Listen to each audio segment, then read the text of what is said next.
Hi everyone, my name is DTD, and welcome back to Doki Doki Salvation Remake, Part 12. In the last episode, Monika and Sayori had a heart-to-heart talk in which Monika revealed some, not all, but some of what she was going through, including how she felt like she stopped considering Sayori as a fellow person. Of course, this upsetted Sayori, however, she remained calm and continued to be friends with Monika even after the way that she treated her. After that, the entire club went on a picnic, and now the MC and Sayori are going to go to the beach and have some fun. All right, if you guys are ready for that, let's just dive right on in. After about 20 minutes or so, Sayori and I are ready for the beach. As Sayori skips towards me, I know she's wearing an outfit that I've never seen before.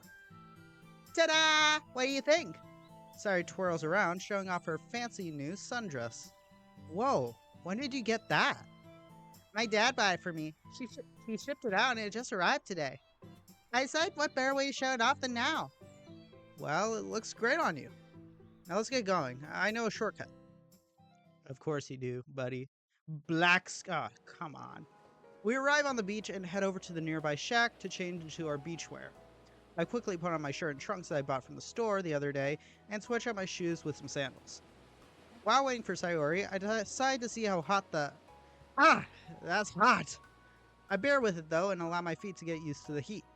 I take a deep breath and soak in the sea breeze and all the smells that come with it. The beach seems to stretch endlessly, the white sand meeting the turquoise water of the ocean. I live so close to a beach and I've never taken advantage of it. I get a little lost in the beauty of it all, but maybe that's due to me not really going out much. Sayori interrupts my musing when she finally walks out of the changing area. How do I look? Man brain!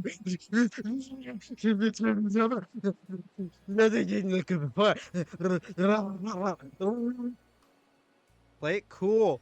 Pull out your sunglasses. I pull them out and place on my eyes in a cool way. You look stunning, Sayori. I puff out my chest and offer Sayori my hand.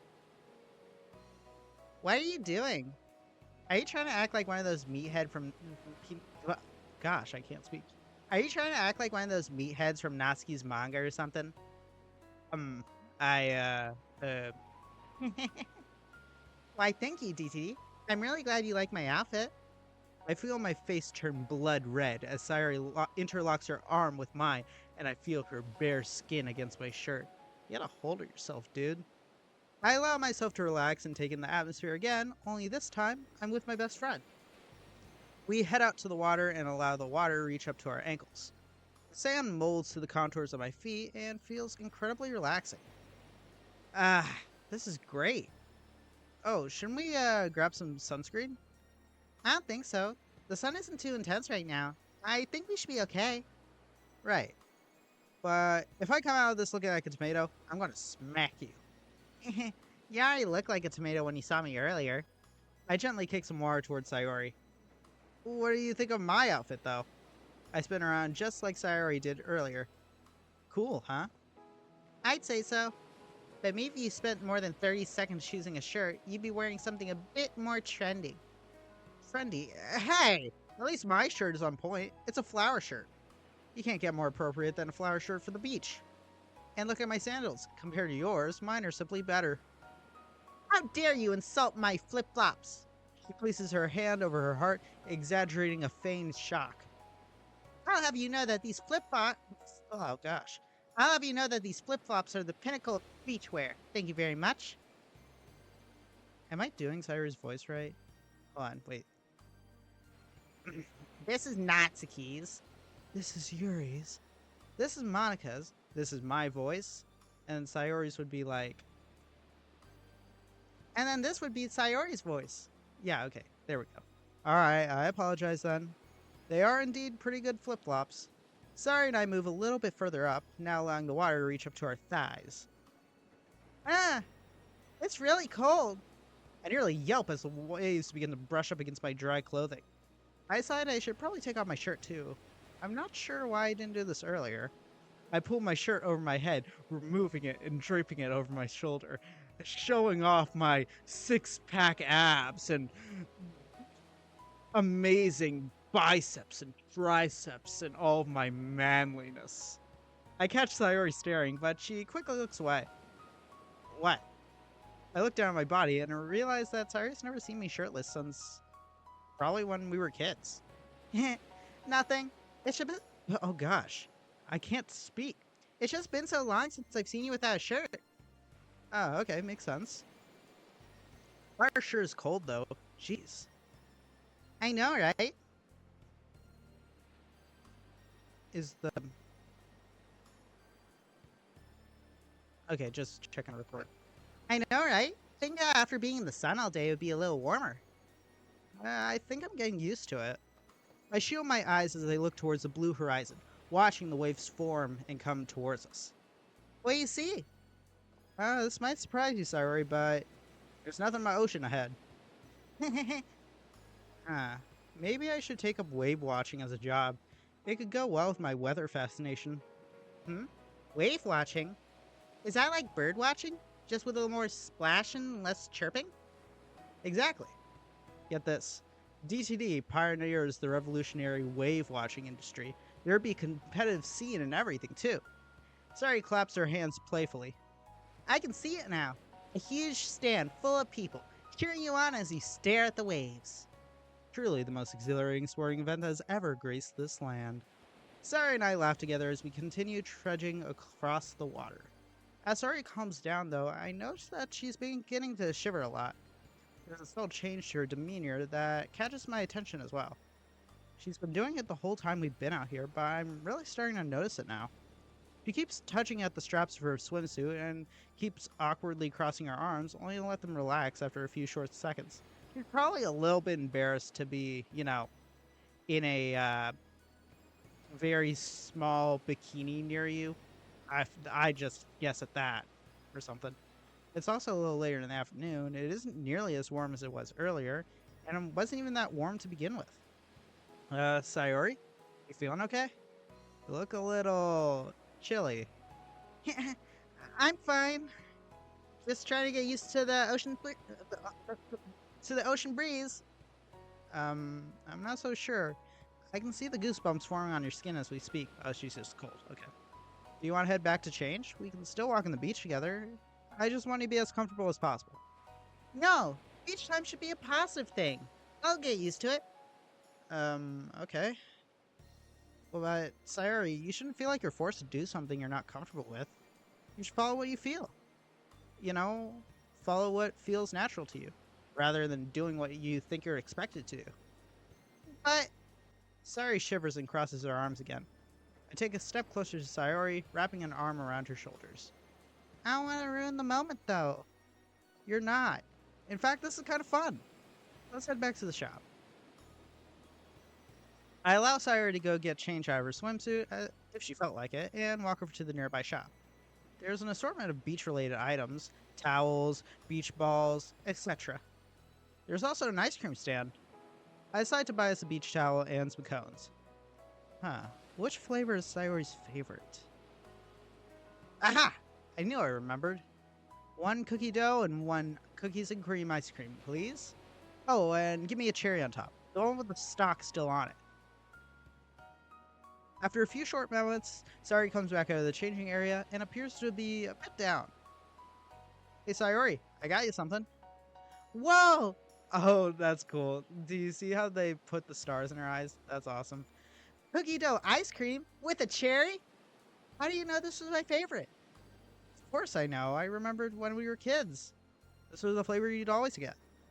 Ah, that's so sweet. Sayori first takes the cherry in her mouth and eats it in one bite. I'd be surprised if she took multiple bites because cherries are small. Hey DCD, check this out. Sayori moves something around her mouth for a few seconds. Blech! Sayori sticks out her tongue and shows a perfectly knotted cherry stem. I've never understood how people are able to do that, to be honest. Whoa, impressive. You know what they say about people who can tie cherry stems with their tongues, right? That's a thing? I have no idea. Yeah, apparently it makes them a better kisser or something. Me neither. I was hoping you knew. Sayori happily licks away at her ice cream and I follow suit. Was getting a cherry your idea? Oh, sorry. Was getting a cherry your idea? Well, okay, you got me. It was actually Monika's idea. She told me exactly how you like them. Whoa, she did? Gosh, I didn't think she still remembered. Sorry, I stepping back in. Sorry, and step back outside. Choosing spot for our beach towels that is close enough to the shore to enjoy the view, but far enough to keep the water from reaching us. We sit back down next to each other and enjoy the sunset. Sayori softly, but loud enough for me to catch on. What's up? Huh? Oh, nothing. Hey, you know you can't hide it from me. You feel bad about this, don't you? I guess I was trying to make sure you were happy. Even if I was a bit uncomfortable. I'm a little insecure about my body. As embarrassing as that is. That's not embarrassing. I totally understand. Like I said earlier, though, you shouldn't feel forced to put yourself through these things that you're uncomfortable with just because they make me happy. I guess seeing me half naked would make you happy, wouldn't it? Not important. What I mean is, you have to follow what you feel is right for you. I want to spend time at the beach with you. I didn't feel forced or anything. I'm just uncomfortable with my body right now. I understand. I want to spend time with you, too. But I also want you to be as comfortable as possible. Thank you, DTD. Sayori and I sit a bit closer to each other on the towel, but not too close. Our hands touch slightly. I move away as a natural reaction, but one of her pinky fingers catches on, gently tugging me back in, as if silently urging me to stay by her side. I exhale air through my nose and smile as I keep my eyes locked on the horizon. The sun exudes a lovely orange hue around us, casting a warm and romantic atmosphere. The world almost seems to fade away, leaving only Sayori and I to bask in its tranquility. Let's take a walk. Okay. Sarah and I walk along the shoreline. The beach isn't very crowded like it was earlier, which only exemplifies the feeling of being fully alone with Sayori. Hey, if you don't mind me asking, what exactly happened between you and Monika? I kind of figured you knew something was up. Yeah, that's why I've been saying you guys need to talk. Monika told me how you guys used to be close, but I remember you saying that it only used to feel that way. She's really been through a lot.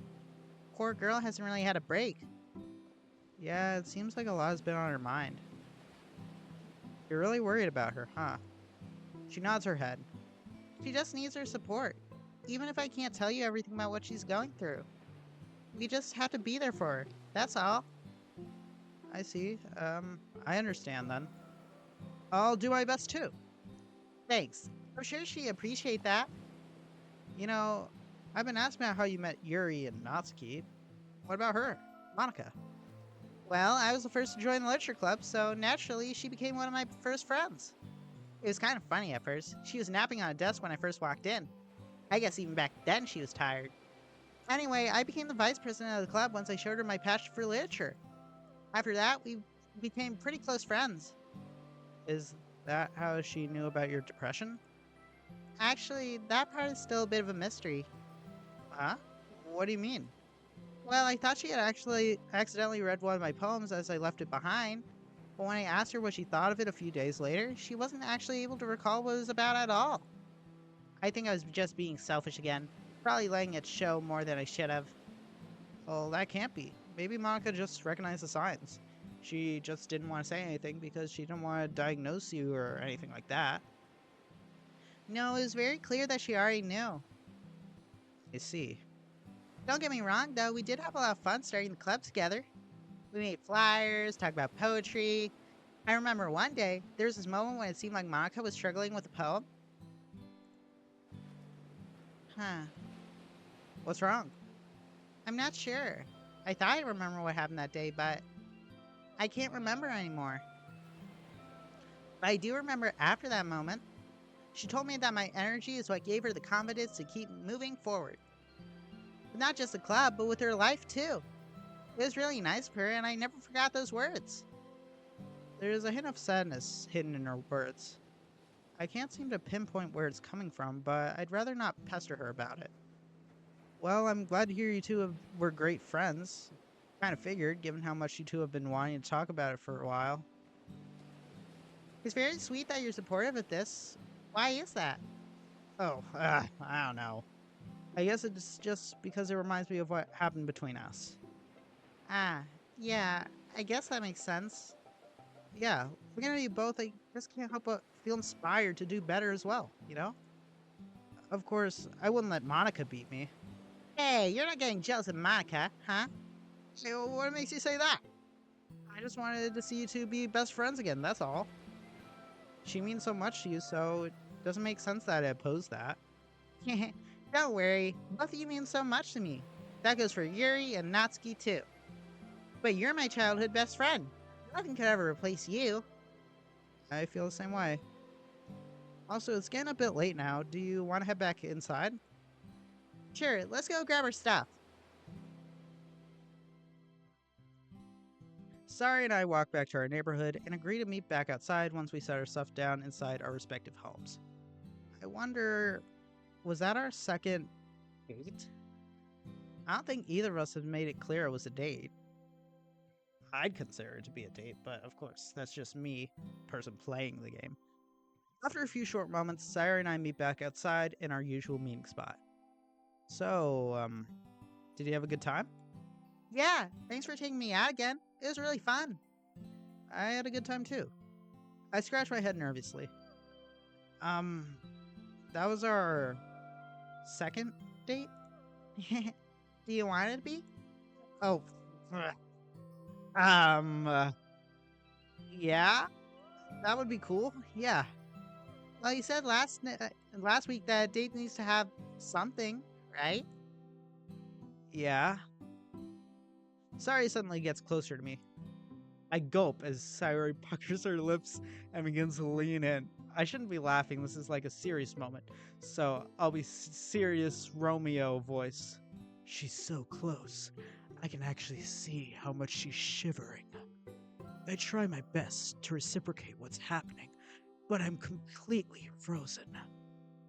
Until Sayori stops moving and opens her eyes.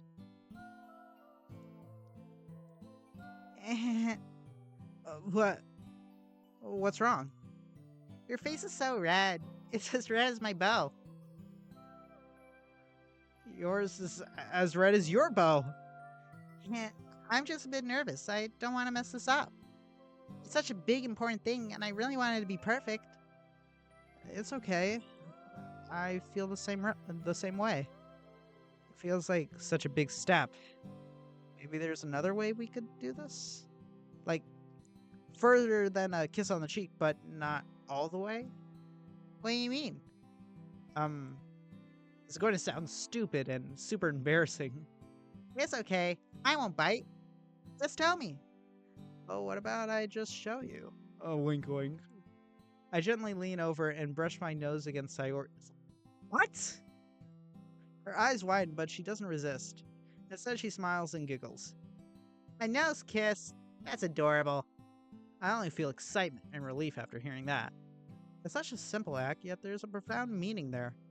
A genuine feeling of connection and oh my gosh, I can't speak. And intimacy that I've only ever experienced with her. In this moment, as silly as it might sound, I feel my connection with Sayori grows even stronger. Sayori and I break our nose kiss and sigh. I really like that, DTD. I did too. So that's our second date concluded then. I kind of wanted to come over. Oh well, I'm not opposed to that. I don't even know. Mountain pride. We need to stop doing that. I don't have any homework today, so we can just relax and watch a movie in my room or something. Yeah, we could watch Netflix and chill. Yay! Thanks, DTD. You're the best. That wasn't Sayori's voice at all. Whatever. A few hours have gone by, and Sayori and I just finished watching one of my favorite shows. A chemistry teacher making drugs. What a great start to a show. Oh, you guys watch Breaking Bad? I haven't actually seen that yet. I kind of want to, but I also don't because it sounds ridiculous at first, but I've been told that it's really, really hilarious. So I feel like I should give it a try. Ah, no. I agree. Now you can see why it's one of my favorites. So what do you want to do now? Beats me. Sayori's demeanor suddenly changes. Uh-oh. There is something I'm curious about. I'm not liking this. Yeah, what is it?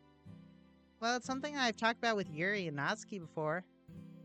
About what couples usually do. Usually I can tell when Sayori's joking, but, not this time. What are you talking about? Uh, what's that look? Um... Got you! Look how nervous he got. Natsuki was right. Boys do get very flustered when you start hinting at these things. What things? I have no idea what you're talking about! Don't lie, you know exactly what I meant. Jeez, how does she even know about these things? She's 18 years old, dude. Why wouldn't she know? She's not as innocent as I thought. Yeah. Yeah, alright. I don't really know what you expected, honestly. Well, I'll be honest too. I was a bit curious about how you react. I'm only going off of what Yuri's told me about her special novels. Wait, she has those? Eh? Oh yeah. Both Yuri and Natsuki do. My eyes widen at this revelation, but Sayori doesn't seem embarrassed at all. I never saw it as much of a big deal. It's literature just like any other, isn't it? Are you talking about like those erotic novels, you know, the ones that women in like their upper 30s read and get all flustered like oh boy, ah, what a jawline, those muscles. Ah. I really hope nobody walks in to me recording this video. This is hilarious. Sure, if you put it that way. Jeez, what have they been showing you? It's fun to know what my friends are into. It's not a big deal, like I said. Well, I'm a little relieved that she was joking. That kind of sent me for a spin. But since you're a boy, I can't help but get a little curious. Is she joking again? Why can't I tell? Got you again! Sayori, I'm going to... I playfully smack Sayori across her arm, breaking it as I do so. Quit it. You're destroying me psychologically right now. Why, though? I'm not falling for that. No, for real. Why you get super nervous about it? I don't budge. Hey, I'm being serious this time. I'm sorry for teasing you. Well, don't you get nervous about it? Not really. Maybe only because I know it's something you should only talk about with the person you're closest to. So it's not as embarrassing. Well, it is a little.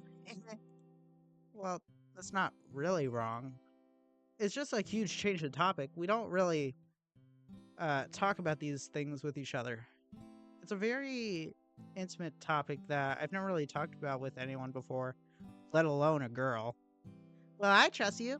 Why shouldn't we at least talk about it? I'm curious too. And who else would you talk to about it? Another guy. Anyway, it's something that couples do for each other. But it's one of the most intimate acts you could do as a couple, so I've always seen it as something to be shared with someone you truly find special. Facts right there. I see. And I guess we're not really a couple, are we? I'm instantly thrown back to the day I confessed to her, which just so happens to be the day before she, you know, did the thing. It's so obvious that we have feelings for each other. Okay, well, I still think she does anyway. Dude, just go for it. By this point, like, just go for it, dude. I'm still so afraid to just say it. I'm afraid of making her feel bad again. I've always thought it should be, you know, something saved for when both people are absolutely sure about it. Like following what your heart tells you, right? Yeah, exactly. It's also a really big step to take from, like, a nose kiss. That's very true. I can't even use my bikini in front of you for very long. I can't imagine being fully naked. She says this so nonchalantly, it's almost funny. Right, makes sense.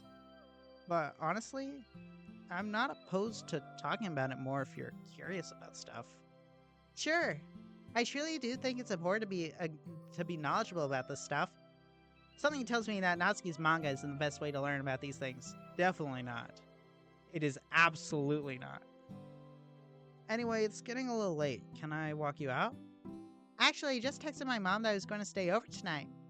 I got a little ahead of myself. I'm sorry. Oh, well, that's okay. You stay over. I don't mind. Yay! Thanks, DTD.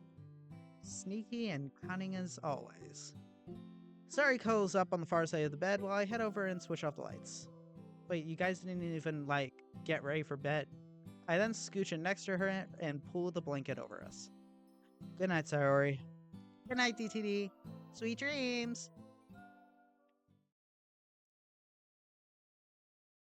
Black screen.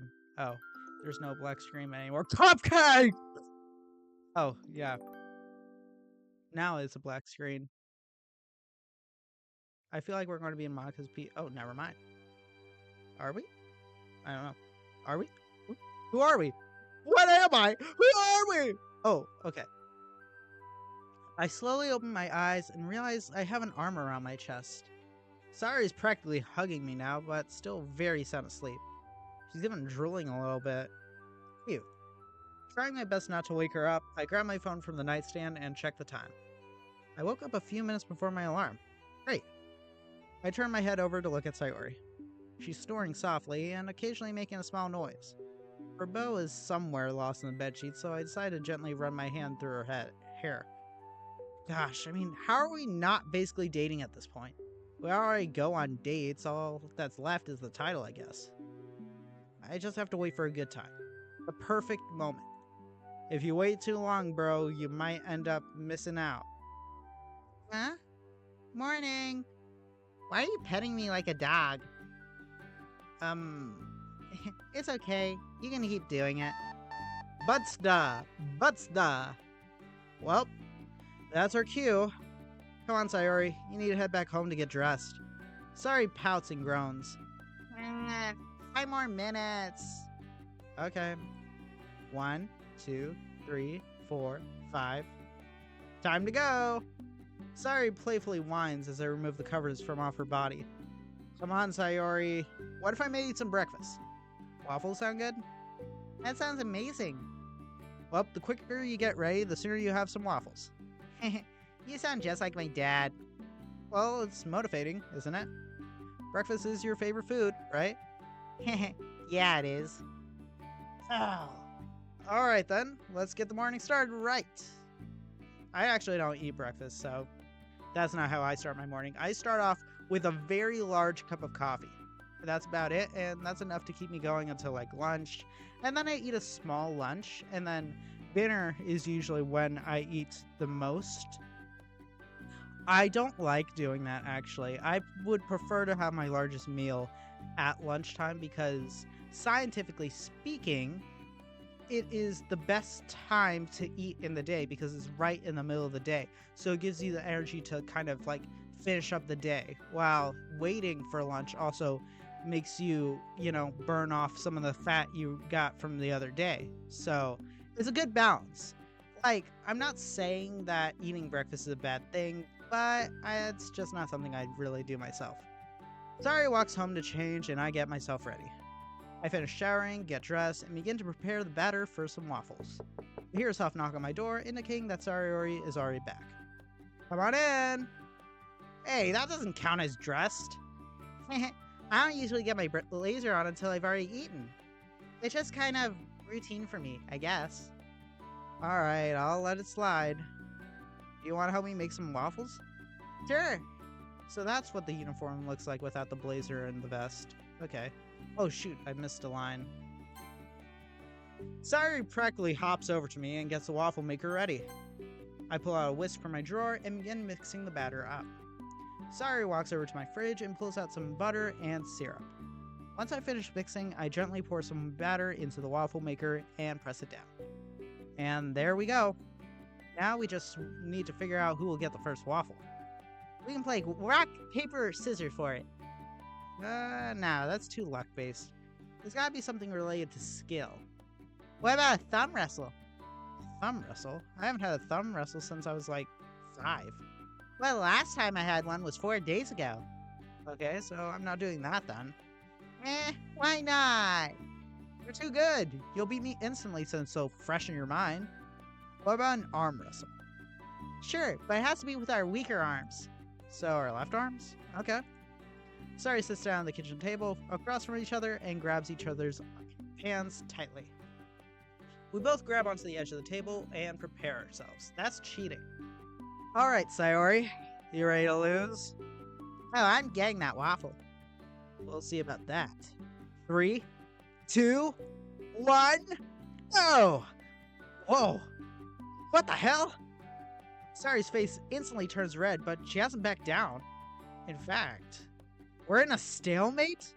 Maybe I should just let her win. It's just a waffle. It's no big... Don't go easy on me, DTD. Give it your best. Oh, she's really trying. If you say so then. With all my might, I managed to put Sayori's arm down on the table. Ha ha ha! Victory! Jeez, you're strong. Well, now I feel bad. No, it's okay. I lost fair and square. That was the idea, wasn't it? Yeah, but you're making a sad face. No, I'm not. Will you complain if I just offer to split the waffle? No, I guess not. Once the waffle is done, I immediately take it out and cut it into 2 nearly perfect halves. Of course, I'm still going to make Sayori her waffles, so I place another batch of batter down into the waffle maker and press it down once more. I set myself down and enjoy my half. Oh, DTD, your phone just went off. Huh? Did it? I didn't hear anything. I had to place my phone on the table earlier, so that must have been why I didn't hear it. Oh, it's a weather notification. Weather notification? You get those? Yeah, I've got a radar app. That's so cute. It really isn't. Anyway, there's a thunderstorm in the forecast this week. Looks like pretty high chances for one, too. Ooh, exciting. I do love thunderstorms. Yeah, it should be a fun time. Inside, of course.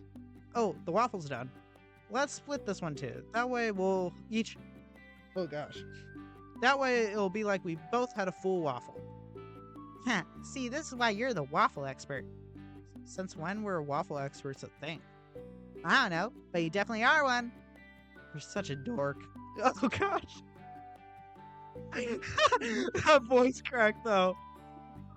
That was perfectly timed. Sayori and I finish up our breakfasts and get ready to tackle the rest of the day. Whoa. It's already super cloudy today. I love overcast weather too. There's just something so comfy about it. Is it because you have an excuse to stay inside all day? Hehehe, maybe. It's okay, sorry, I feel the same way.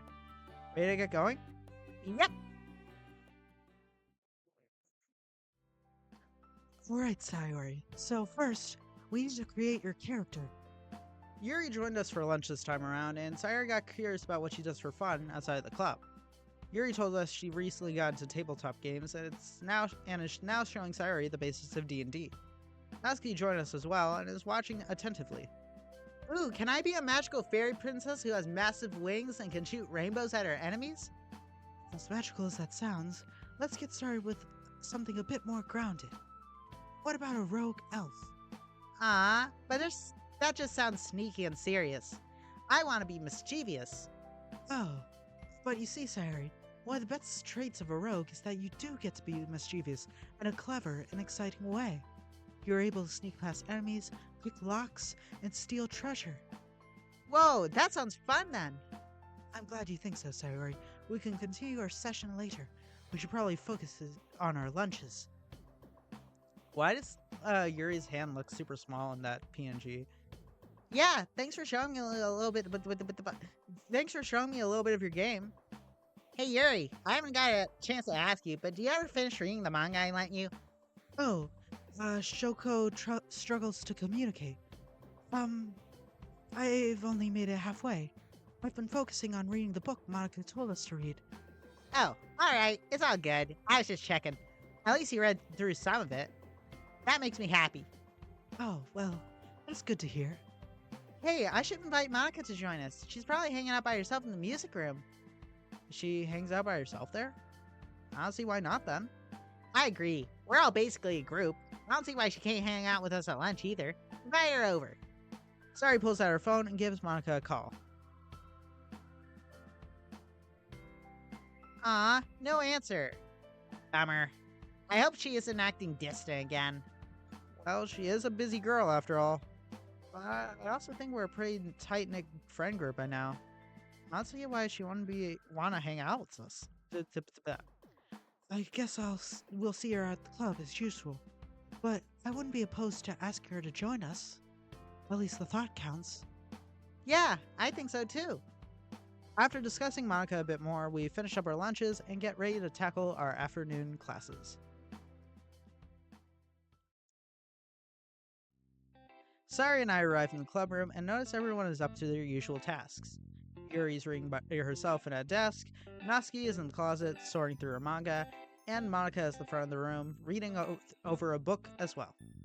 Huh, slow day. Let's go sit over there. I have a book I want to show you. Oh, alright, sure. Hey guys, I almost didn't see you two walk in. Another chill day today. Natsuki brought some cookies and Yuri has some tea in the back. Feel free to help yourselves. Thanks, Monika. I walk over to a desk in the middle of the room while Sayori skips over to the back to say hi to Natsuki and Yuri. The club room is very serene at the moment, much like it was last week when we all decided to have a silent group reading together. This is nice in its own way too, though. A chance to spend some alone time with Sayori is always fun. Look what I brought! Sayori sets down two small cups of tea and a plate of delicious-looking cookies on the desk. Thanks. Natsuki's baking always brightens up my day. She beams. That's what friends are for, right? Here, let me scooch a desk next to yours. Sayori tries her best to silently move a desk over to me, but ends up making some of the loudest noise she could possibly make. Yuri peeks over from her book and gives us a stern look. Jeez, any louder? Sorry, everyone. Sayori plops herself on the seat and reaches into her bag. Here we go. Check out this book I've been wanting to read. It's a classic. Oh, Jane Eyre? I read this one a long time ago, actually. Whoa, really? Sayori's eyes light up so much, I'm going to feel bad for what I'm going to say next. It wasn't a reading assignment. I didn't read for fun or anything. Aw. For what it's worth, I did think it was alright. Kind of difficult to read at times, though. Of course. The book came out in 1847. It's old.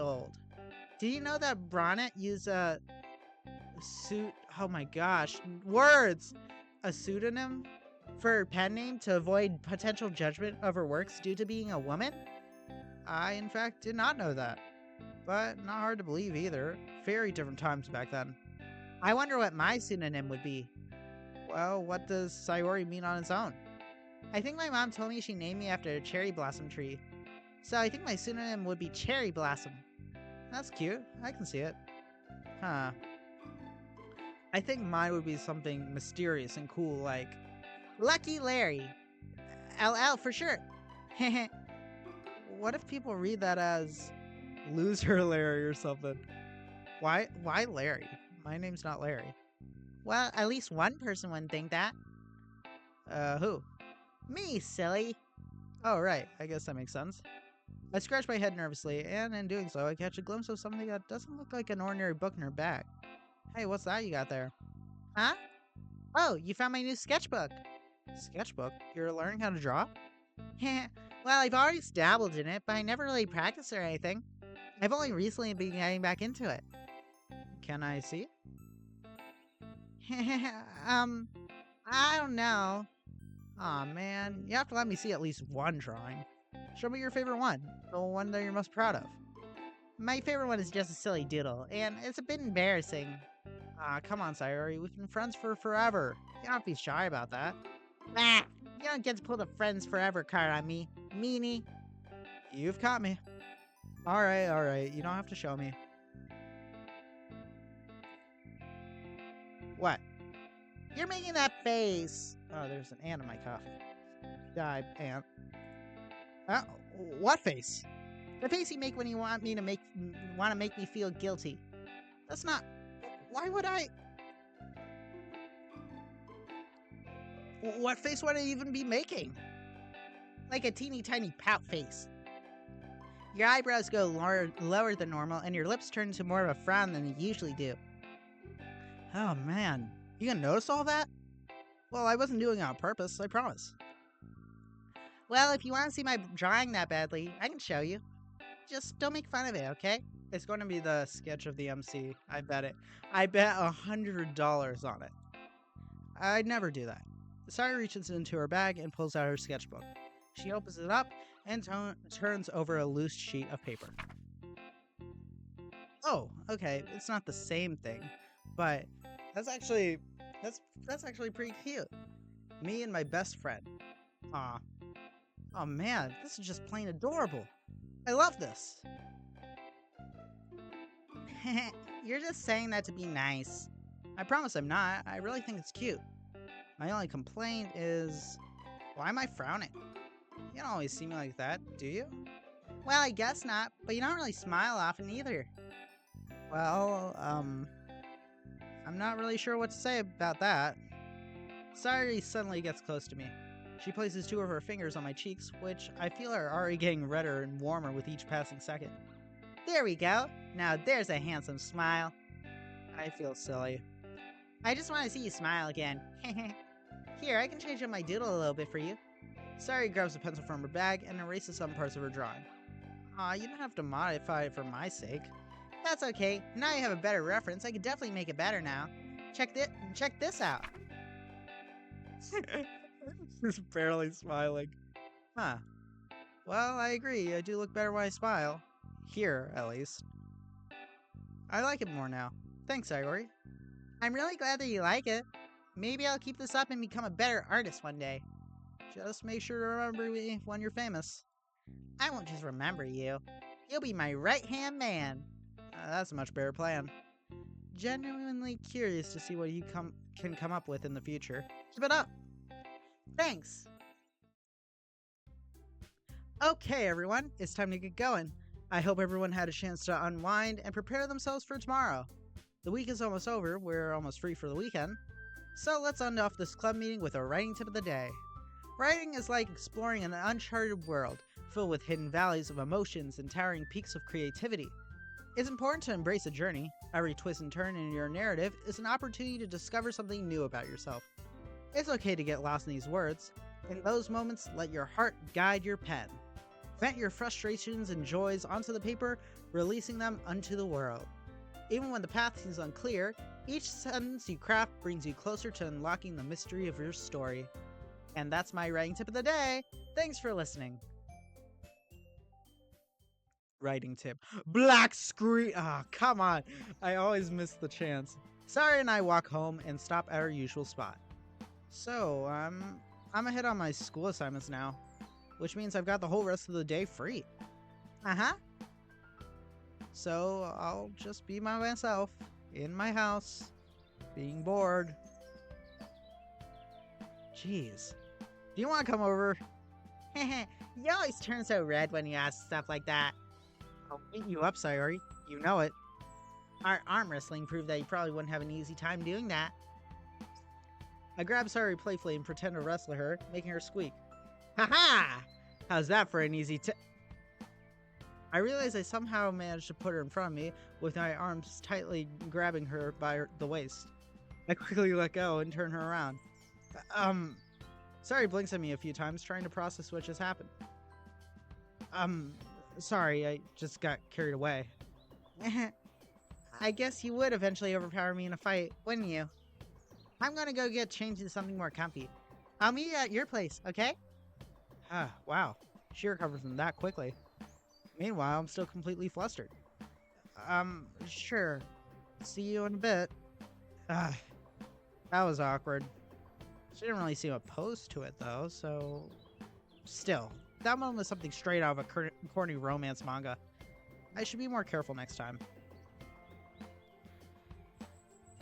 Da, da, da. Sayori comes over and we go up to my room to hang out. I don't think I've ever showed you some of my video games, have I? I don't think you have. Not in a very long time, anyway. Alright, I'm changing that today. Check this out. I load up one of my favorite games and allowed Sayori to sit on my chair. Alright, Sayori, I don't know how long it's been since you played a game like this, but I know what I have to do. Just aim and shoot at the enemy players, right? yeah, pretty much. Okay, watch this, DTD. My hidden talent is about to come out. Sayori plays a few matches in an hour, and I think she's got a total of 5 kills and 57 deaths in that time. Well, did you at least have fun? I actually did, even though I died a lot and was a detriment to my team. As long as you had fun. Now step aside, I'll show you how it's done. I switch seats with Sayori and prepare to impress her with my skills. She leans over on the desk and watches with enthusiasm. Wow, that went horribly. I did just as bad as she did. Well, that was certainly some way to do it. I promise you, I'm nowhere near that bad. Just a bad day, I guess.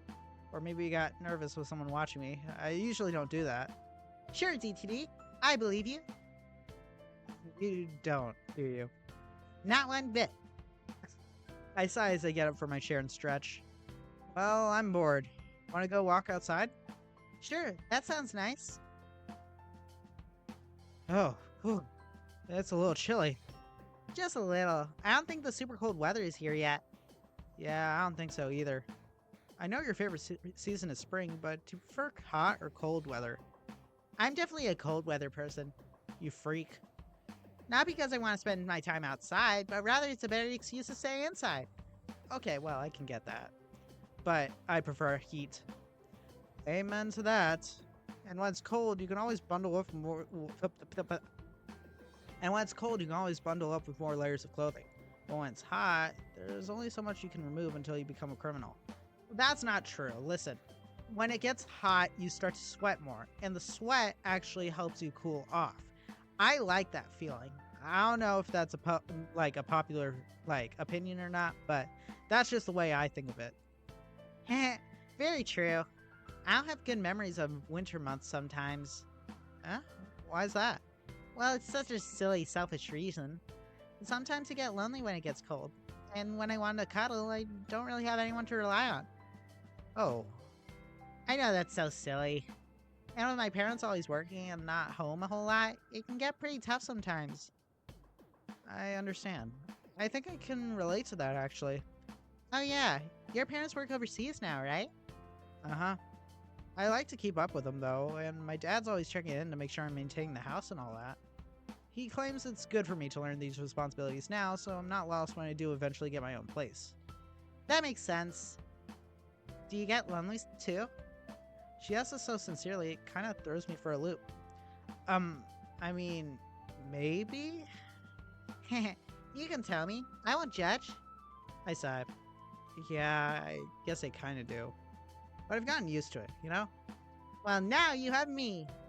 Eh? What are you talking about? You know, we're talking about being lonely and cuddles and cold weather and stuff. Oh, now you're the flustered one. But, are you asking if you want to cuddle? Maybe I am. I mean, sorry, I'm a guy. What guy is ever going to say no to that? Man brain! Hey, you never know. You used to deny my hugs a lot when I was a kid. Did I? She nods aggressively. Well, what a dumb kid I was, huh? I didn't mean it like that. Nah, I know you didn't. What kind of kid was I if I denied your hugs? Those were the best. Really? What makes a hug a good hug? I think you're the only person in the world who would ever ask that kind of question. But if I had to make a guess, probably those really tight and comforting full hugs. I think you know the ones. Yep. Those are the ones that make you feel all happy and fuzzy inside. I've always called this feeling hug energy. Hug energy. Huh. Was that what Monika was talking about a while ago? I think I'm feeling a little lacking in this hug energy. Say no more. Sayori wraps her arms around me and holds me tightly. I chuckle loudly. You're so warm. Probably because it's so cold outside. True. Sayori nuzzles her head into my chest, making me blush. Your heart is beating really hard now. Ah, that's not the only thing that's hard now, baby. Oh my gosh, I can't believe I just said that. Oh man. No one's going to watch up to this point. I'll be fine. I feel like it would be more shocking if it wasn't. She giggles as we move our bodies a little bit more and press into each other. After a few more seconds, we separate, but only slightly. Her arms are around my neck, with my arms dropped down to her sides, unsure of what to do. Is this a bit much? I push past my fears and grab her waist gently, securing her. Only if it isn't too much for you. This isn't the kind of hug friends should have, is it? I don't know. You tell me. You said a while ago that you wanted to have a new unique hug, right? So this is ours. You really are a sweetheart. Do you want to head inside? It's a little too cold now. Sure. Were you gonna stay over again tonight? Somewhat disappointingly, she shakes her head. I've got to be home tonight. My mom and dad are both coming over. I haven't seen them in a while. Oh, gotcha. Can I walk you home? It's just a few steps away, DTD. You don't have to. Yeah, but I want to. I walk Sayori to her front gate and stop in front of it. Alright, I'll see you tomorrow. Yep. Good night, DTD. Sayori gives me a quick kiss on the cheek. Oh gosh. Sayori gives me a quick kiss on the cheek before turning around and heading inside. I nearly giggled to myself with just how excited that made me. My gosh, woman! Okay. This weekend, DTD, you're going to drum up the courage to tell her how you feel. For real this time. I can't be afraid anymore. I just have to make it official. Yeah, this weekend. For sure. Yeah. Good luck, buddy. Yeah, good luck. Popcorn! Yeah.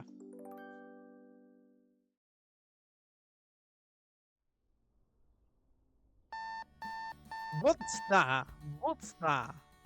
I stop my alarm and rise up from bed. Finally, Friday. I get out of bed to perform my usual morning routine and meet Sayori outside. Another cloudy day. I notice Sayori walking towards me from the distance. Good morning. Well, you're in good spirits today. Yeah. Do you notice anything different about me today? At first glance, I don't really notice anything. Though, when I take a closer look... Wait a second. There's no makeup on your... Holy crap! It faded away? I know. I'm so glad you noticed. I was surprised too. Yeah, that's... I feel tears welling up in my eyes slightly. The physical reminder of that day, it's gone. It healed. That's amazing, Sayori. It is. No more putting on a whole bunch of concealer in the mornings. Ah! I pull Sayori in for a hug. I'm grateful for you, Sayori. Every moment we share together, I'm so glad that you're here, Sayori. Thank you, DTD. I'm glad you feel this way. I'm sorry for being so sudden. I'm just really happy for you. I think I'm happy for myself, too. Feels really nice to feel this way. If only I could feel like this all the time.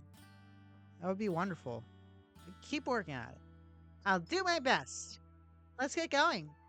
Yep, don't want to be late. Black screen.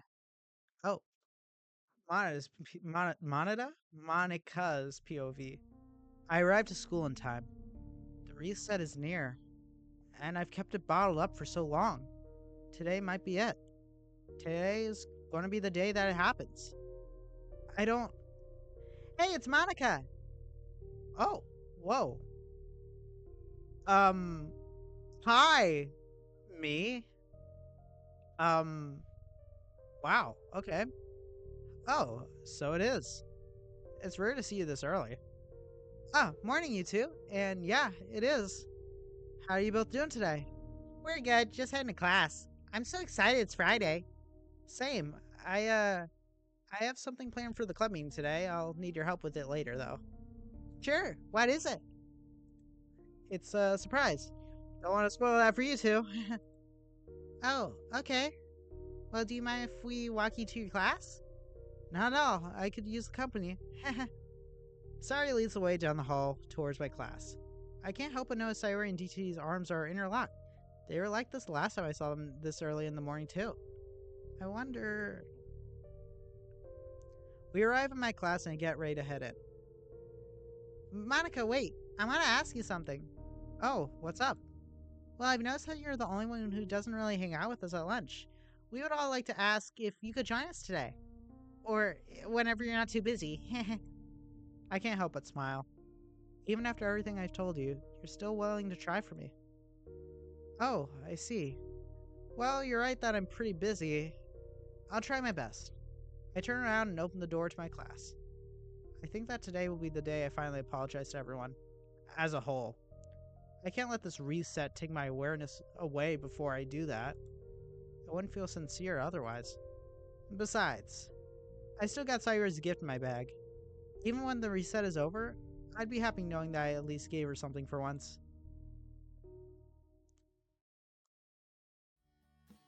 Monika walks into her classroom and shuts the door behind her, leaving a pretty dejected-looking Sayori behind. Hey, what's up? Do you think she'll actually come? Well, you know how busy she can be, but at least you know she'll try, right? Yeah, I guess so. I'm just so worried about her. Am I wrong for feeling this way? I don't think so. She hasn't been herself for most of the time I've known her, so I can see how that would be a bit concerning. Plus, I think it just shows how much you truly do care about her, which I don't think is a bad thing at all. Yeah, I guess you're right. Come on, let's head to class. Right behind you.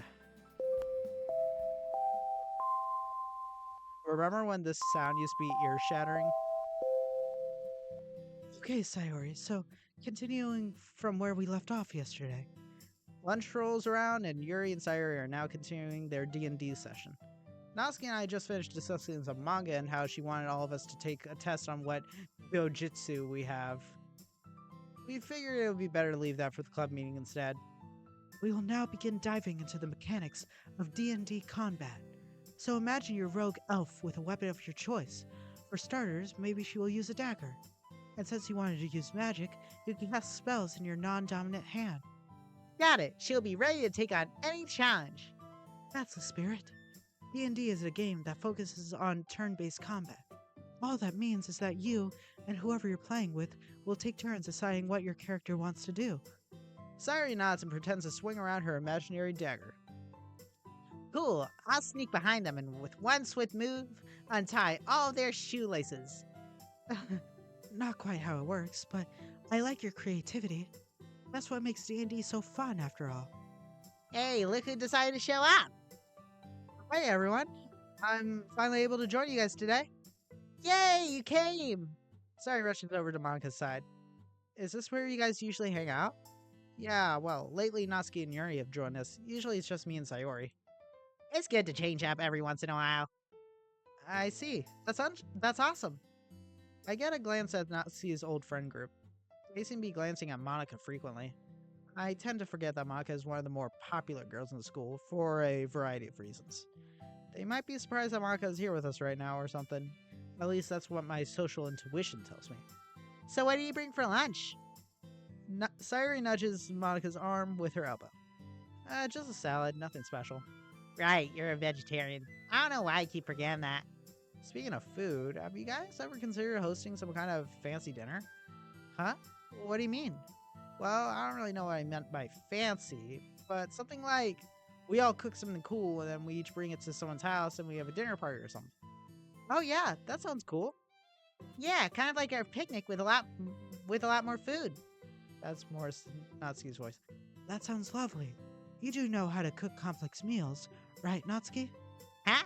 What? Well, I guess I can, but probably can't have in my house. My dad won't let me hear the end of that. Right. What are everyone's favorite foods anyway? I like chicken wings. Isn't picking your favorite food as hard as having to pick out your favorite child or something? But none of us have children. Well, yeah. Well, one would assume that picking between your favorite kid is difficult, you know? I like pizza. I'm a fan of chicken strips. I like chicken strips. When thinking of a favorite food, baked ziti is hard to beat. Well, everyone sure had an easy time with that. Let's see. Salads are hard to beat, but I think I really love mac and cheese. I can get by that. Ooh, mac and cheese is really good. Yeah, now I don't want this food anymore. I'd rather have mac and cheese. I regret bringing this topic up. Well, now I want mac and cheese too. I'll buy some later and I'll invite you over for dinner. And they say romance is dead. After lunch was over, I walk with each of the girls to their respective classes, and Natsuki has one at the other side of the school. It starts raining shortly after that, and it looks like it's going to continue for a while too. According to my handy weather app anyway. Looks like it's going to last for a while. You're such a geek, DTD. Sure, but at least I'm informed with the weather, and you're not. That makes me better. Whatever. Are you sure you don't mind walking me to class? I usually walk on my own anyway. You don't have to be here with me. Yeah, but I want to. It would have been rude if I didn't. You're always somewhat of a softie, aren't you? I'd rather be mean to someone my own size, you know? She gives me a friendly shove. How have you been feeling lately? Meh, could be worse. I've been trying to work through this whole fake friends, real friend nonsense for a while now. Oh, you mean those other friends you used to hang out with a lot? Yeah. It's been getting easier as the days go by, but it can be a little tough from time to time. I understand. I noticed they keep shooting glances at our table. At around when Monika showed up. Wow, really? I wonder what was up with that. I assume with this how popular Monika is, maybe there's some hidden rivalry between one of them that no one knows about.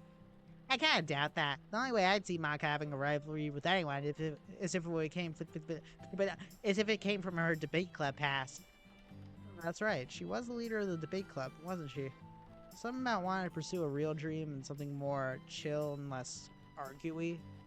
It's kind of ironic she said all that, then wasn't even present for most of the meetings in the beginning. Ants. I'm not all familiar with how clubs are formed, but I still can't let go of how botched the whole beginning of the club was. It really was that bad, huh? Yeah, I can see how she's trying her best now, though. I guess I wish it could have happened a bit earlier. I didn't even know I could bake until I decided to bring it in one day. Was that the day I joined the club? Oh yeah, it was. I get flashbacks to my moment with Natsuki and how close we got with each other. Hey, can I talk to you about something more personal? Yeah, sure. What's up? Well, I should first ask about you and Sayori. You guys have been hanging out with each other for a while. Oh yeah, it's been pretty fun to be honest. That's good. I hope, you know, with everything happening between me and Sayori, I hope it didn't make our time completely pointless or a waste of time. You know, when I first joined the club and all that. Well, we already kind of discussed that a while back. It was just, in a moment thing and stuff. Well, I still don't want you to think I wasn't being genuine or anything, or make you feel like it was fake or something. Don't worry, I don't feel that way at all. I felt a lot of different kind of feelings after everything happened, but I never once felt like what we had was a waste of time. You're the one that helped me open up more, and helped me realize just how bad I had it with people that never truly appreciated me. So don't get started and feeling bad for me, alright? I'll be okay, and I always cherish the time we had, no matter how short it might have been. Thanks, Natsuki. I will too. I had to talk about Sayori about it too. I finally got it out of my system. Oh, really? How did that go?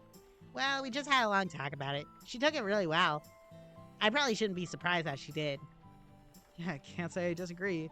She's a lot more mature than people give her credit for. Yeah, of course, I was the one who had to comfort her when things got too emotional. She's lying right through her teeth. You cried and she hugged you, didn't she? I'll take that as a yes. But I'm glad to hear you two work things out. And again, I'm glad things didn't get ruined between us either. I'm glad too, you nerd. We arrive at Natsuki's class just before the bell rings. See you at the club? Yeah, don't forget about the dojitsu thing. Jeez, don't say that so out loud. See you then. Natsuki walks into her class and I immediately head over to mine, which is on the other side of the school. But if I walk fast enough, I should probably make it there and... Oops. Ugh, crap. Black screen.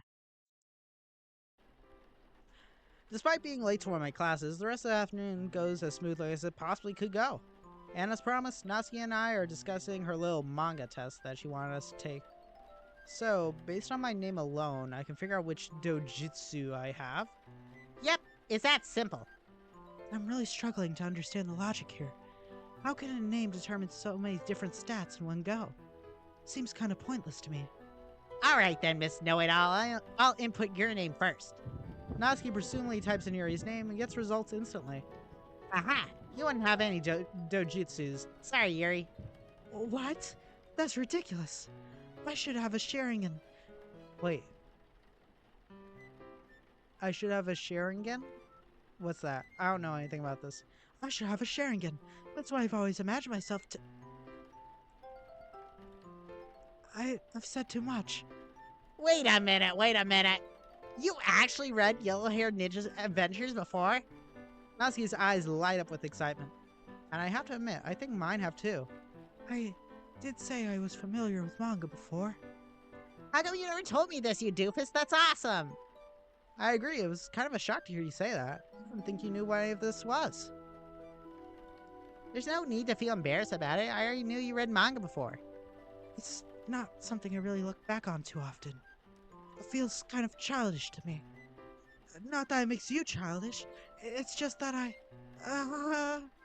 It's alright, I get you. I don't think it was ever anything to outgrow, Yuri. I always felt it was.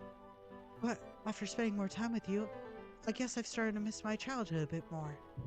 And that's okay. It's nothing to be ashamed of. Just know that you're surrounded by friends who would never judge you for your interests, past or present. Thank you, Natsuki. I can't really say anything that hasn't already been said, so... Do me next! Got it. Let's see. Natsuki now inputs my name and waits for the results. Your jujutsu would be the Sharingan. Whatever the heck that is. That isn't fair. Redo mine. Maybe you made a typo. Sorry, loser, much. It's hard to mistype Yuri, you know. But if it makes you happy... Natsuki types in Yuri's name again. Ah! What happened? You get the Sharingan? What? Oh man, maybe you did make a typo. Or maybe all of these answers are just randomly generated and hold no weights whatsoever. That being said, I'm satisfied with my answer now. Ah, you're probably right. I should find a better website. The club door opens and the woman of the hour walks in. Sayori had told me to show up to the club before her, as she wanted to find Monika and walk with her for today instead. I didn't mind that, considering what happened yesterday. Sorry we're late, everyone. I just kept catching up with Monika a bit. Yeah, she was also giving me some encouragement for today.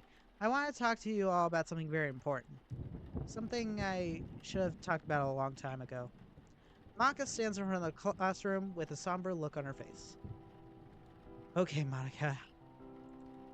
Deep breaths. You can do this. Okay, everyone. She takes a deep breath in and calms herself down. I've been ignoring this for some time now, even though it's become painfully obvious that what I've been doing hasn't been the best way to go about things. I've been having a lot of internal problems that I haven't figured out how to handle. It feels like I'm losing something that makes me who I am. It's this feeling that's led me to do the things I did. I still remember being myself, wanting to create a club that I'd truly be passionate about, but then I lost myself. I lost track of who I am and what I wanted to be. We're here for you, Monika. Sayori speaks softly, her eyes fill with empathy. Thank you, Sayori. I appreciate that more than you know. I got selfish. I overlooked everyone's problems because for some reason I felt mine were more important.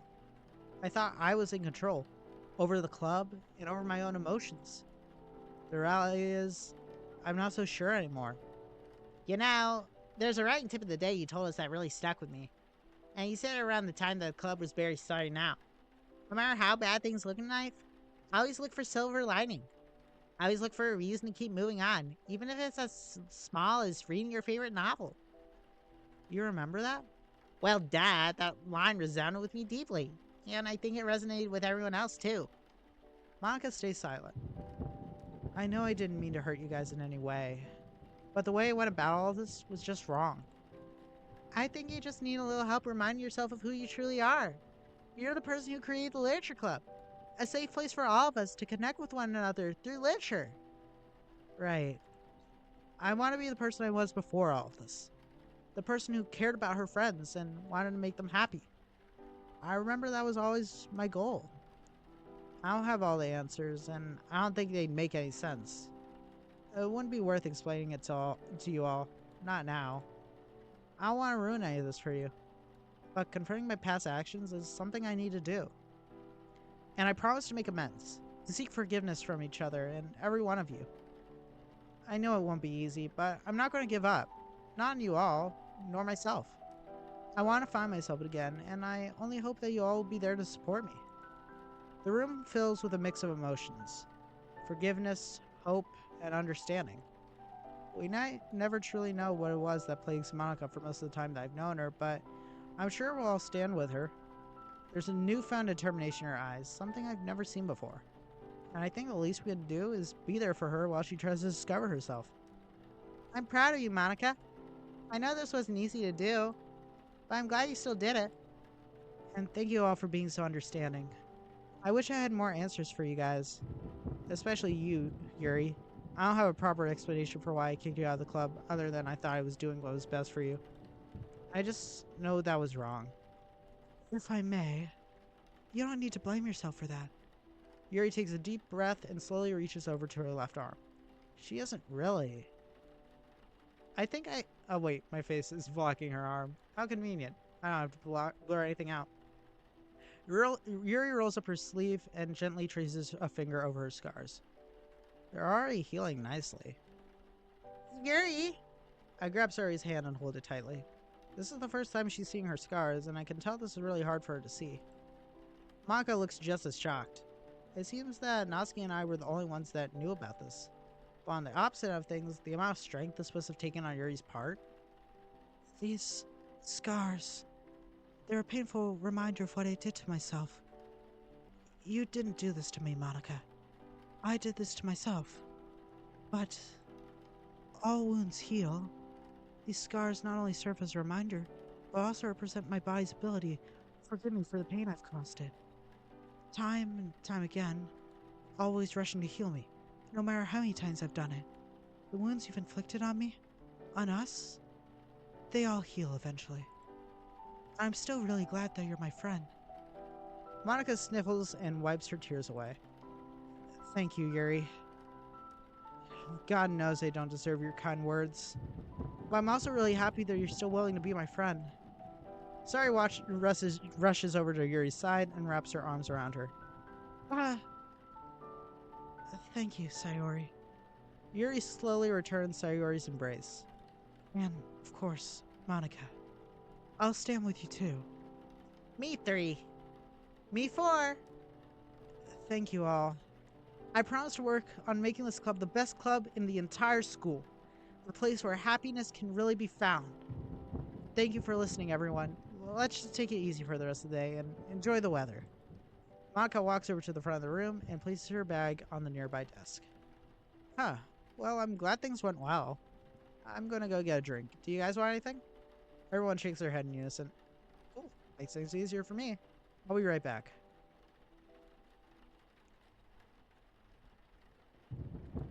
%. Ooh, that's really bad. This is it then. I finally let my final walls come down in front of everyone. But I have to tell her. I have to try. Because then, at least I can have someone to lean on again. I shut my eyes and clench my teeth in frustration. But that's so selfish of me. Everything that I've done, and I really expect Sayori to be there for me just like she used to? No. There's no way. I'm being reset anyway. So where's the harm in that? Monika? I turn around and meet Sayori's gaze. Oh, hey Sayori. Did I do okay back there? You did wonderful. Don't worry about that. I just want to make sure you're doing okay. Yeah, everything's okay. I'm just not very good at these kind of things, so I'm still feeling a bit anxious. It's okay, I understand. Just remember what I talked to you about earlier. We're all your friends, and that means we're going to stick by you to the very end. Even after the way I treated you? Yeah, even after that. But you still don't fully trust me, do you? No, I don't. But don't confuse that with me not wanting to be your friend anymore. It's going to take time. Right, I understand. Hey Monica, you're feeling alright? Yeah, well, I mean, I could be better, but I also could be worse. Right. What do you think of this weather, Monica? Do you like thunderstorms like these? Not really. They can be a bit too scary sometimes. Well, I guess that puts you and Natsuki on the same team. She's not a fan of this weather either. Did you guys have some kind of weather debate or something? It's just a topic we discussed earlier this week. Oh, I see. Hey, DTD, let's go sit over there and watch the rain together. Sure, sounds fun. Take care of yourself, Monica. Just text me if you need anything. Oh, thanks, Sayori. By the way, I reached into my book bag and pulled out an art case I had found a few days ago. I found these when I was looking for some food the other day. They were supposed to be a bit more of a surprise, but I figure now is probably the best time. It's for you. Oh my gosh, you got this for me? Art cases like this are super rare. And I only mentioned I was interested in art so long ago. How do you even... What kind of friend would I be if I didn't give you something in return for all that you've given me? Oh, you didn't have to do that. No, but I wanted to. I just thought you deserved something that makes you happy. Especially after everything you've done for me. Well, gee. Thanks, Monica. I don't really know what to say. You don't have to say anything. Just go have fun with DGD and show it off. Point a finger at her and give her a stern but friendly smile. But not too much fun, alright? Don't force me to be that kind of friend. You're such a dork, Monica. Thanks again so much. Sari wraps her arms around me and hugs me tightly. I return the hug, trying my best not to lose my composure. She carefully grabs the art case and hugs it tightly. Her and DTD walk off towards the desks nearest to the windows and set themselves down, watching the rain come down. I sigh as I turn back and organize a few papers. I get a glance at my poem from earlier this week. I wonder, when the reset takes place, what's going to happen to this poem? Will I be unable to decipher the meaning? Or will it still make sense under a new context? I'll never really know until the reset actually finishes. And I probably won't even know a reset happened in the first place. Excuse me, Monica. I'm sorry to bother you. I know you just went through a lot right now. Oh, no. Don't worry about me. I already said my piece. If there's anything you need, don't be afraid to ask. Well, I was hoping you'd be able to help me with something. But I don't want to be a burden to you. You're not a burden to me. I'd love to help you with anything you need. It's my duty as president, after all. Well, if you're okay with it then. It's about my poem writing. Oh, of course. What's on your mind? I haven't really been feeling too good about my work lately. Oh, really? Why not? Your poems are fantastic. You're probably the best writer in this club. Just don't let anyone else know I said that. That's nice of you to say, but... She pauses for a moment. Sorry, I don't really know how to explain this. But lately, I just haven't been happy with what I'm writing. Oh, I see. Was it your last poem that you weren't happy with? No. It's other poems I've been trying to write. I'm not sure why, but I can't help it when I begin to compare myself to other people's work. It just feels like I'm not doing enough, and I'll end up scraping whatever I have because I'm not happy with it. Oh. It does sound like you're having a lot of self-doubt.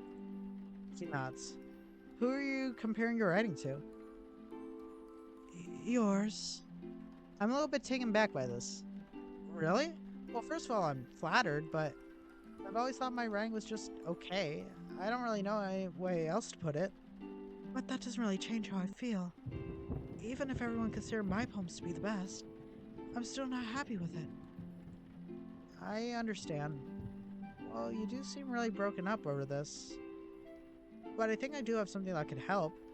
I think it's only natural to compare yourself to others. We need that validation in order to make sure we're doing things right.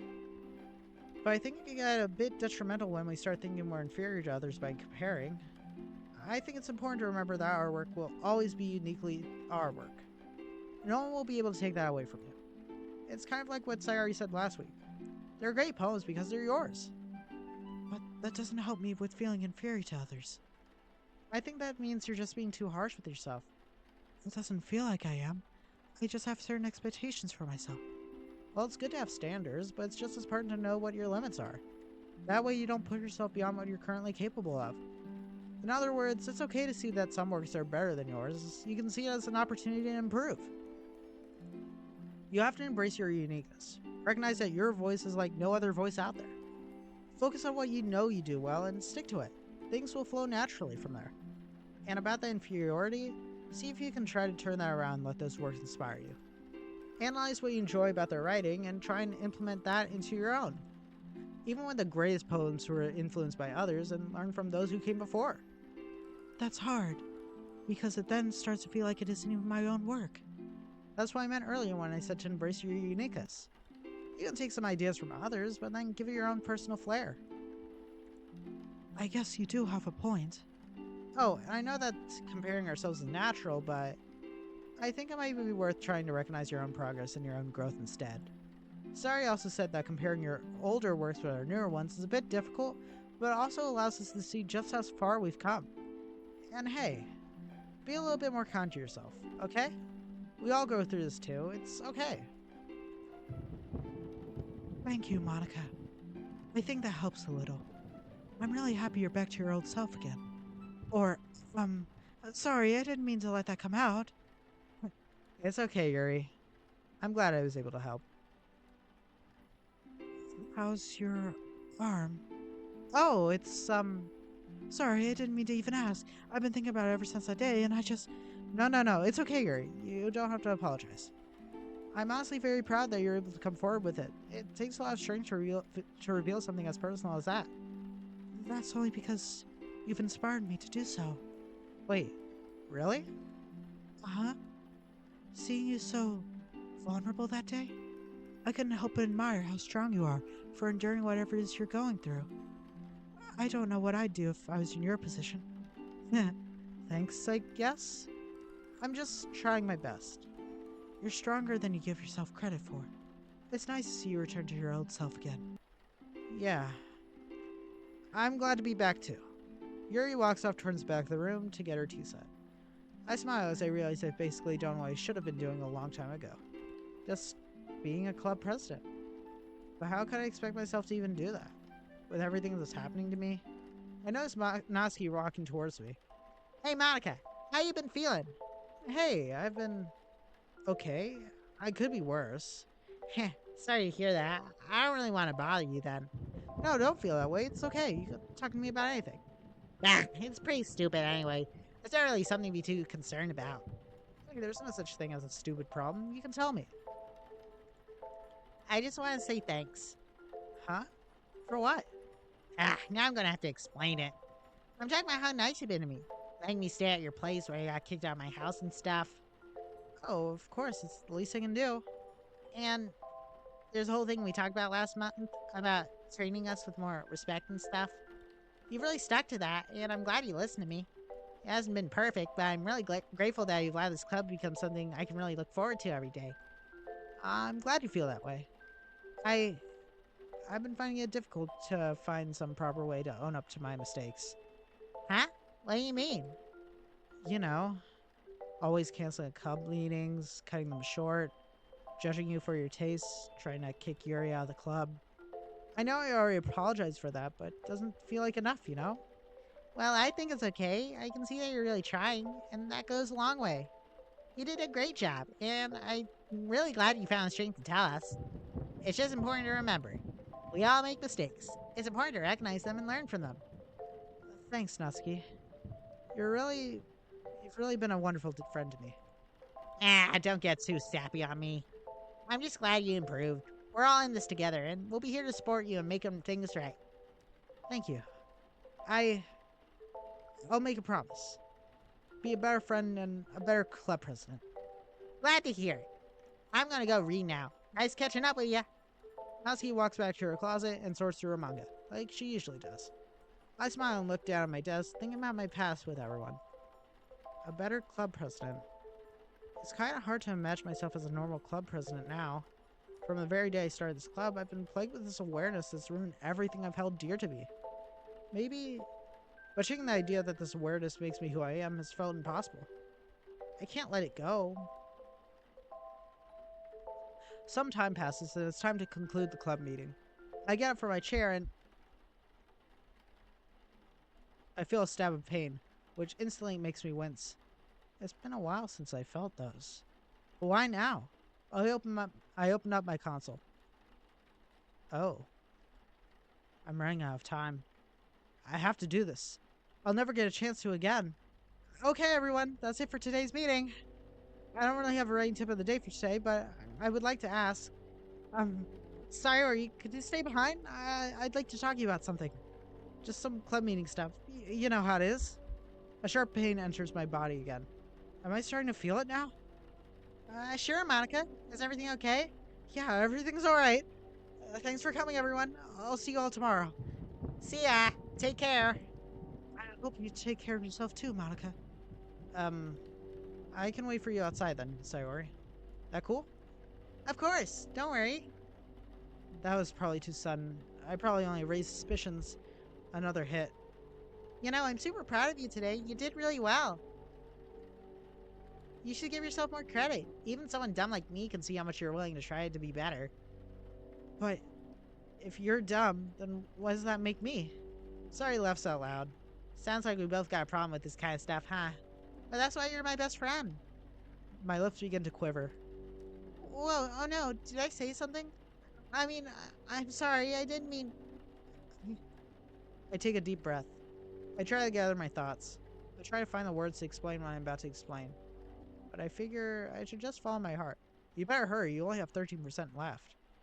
Sayori, you're a wonderful friend. I don't deserve a friend like you. I never did. What do you mean? Why are you speaking like that? I think I'm dying, Sayori. What? Such a selfish person, aren't I? Venting to you like this after everything I've tried doing to you? And you're so nice to me. You still try to be my friend. Even when I don't deserve it. Of course I am. I was going to go back on my word. You still mean so much to me. Sorry. Let me rephrase that. Huh? What do you mean? I think I'm slowly fading away. That doesn't clear up anything at all. Ever since I met you, I've been having these visions. Ear-splitting noises, flashes, all causing the most painful headaches I've ever had in my life. What? What do you mean flashes? Noises? I don't understand. I had a ton of fun though, despite all of that. I just need you to know that I'm sorry. I'm sorry for being such a bad president. For making things harder than they need to be. For forcing everyone to do something that they weren't comfortable with. And worst of all, for not being there for you when you needed me the most. I don't deserve to be called your best friend after everything I've done. Monica, stop it. You're joking, right? You're not being serious right now. I only smile and look away. I'm losing my memory, Sayo. Sorry, I meant Sayori. I haven't called you that in a long time, huh? Hope that isn't too weird. It's okay. I pause for a moment. I wish I could take it all back. Start over from the very beginning. What's done is done now. I feel like I'm losing a part of myself that makes me who I am. I deserve this. What does that mean? You can't just lose a part of yourself like that. Is that why your fingers are all bruised up? Is that why you cut your...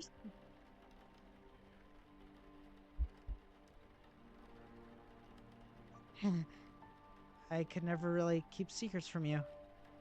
Could I? I close my eyes and smile. I don't know who I am anymore. And I'm scared of forgetting. I'm scared of forgetting you. This club. All of it. Tears begin to seep out as I begin to finally relay my deepest feelings to my best friend. I'm so awful for putting this on you. I'm awful for everything I've wanted to do. But I think I'll be disappearing in a few short moments. So now, the world can forget me too. Stop it! Stop scaring me, Monty! Her cries only make me sob harder. Sari runs over to me and wraps her arms around me aggressively. Please, stop saying these things. You can't disappear, you just can't. What would I do without you? Sayori, do you remember when I said you broke everyone's hearts back in the hospital? The truth is, you've managed to do the complete opposite. You're the reason why the club feels whole again. You're the reason everyone got closer. You're why everyone feels so inspired. Including me. So if anything, I'm the one who broke everything, not you. I deserve this. I'm not a good person, and I never was. Please don't talk like this, Monty. I always believe no matter how bad the situation is, we could always find a way to fix it. And you're a good person. You said I'm the reason why everyone got closer. Well, who was the one who made a place for everyone to get close in the first place? That wasn't me, Monica. Monty. That was you. You've done so much for me, for everyone. You continue to inspire me and everyone else. They'll always tell you they always tell me how great of a leader you are. Despite the mistakes you made, you still try to be better. I can't call that anything but amazing. And you're not going to disappear. I won't let you. You, you stayed with me when I wasn't in a good place, so I'm going to do the same for you. Please, don't disappear. You just can't. Sari clings on to me with such intensity that I can't help but hug her back. I jolt slightly. I felt that. You've really been hurting for a long time, have you? I stay silent. There's got to be something we can do. We can go to the doctor. Maybe they can. No. It's nearly done now, Sayori.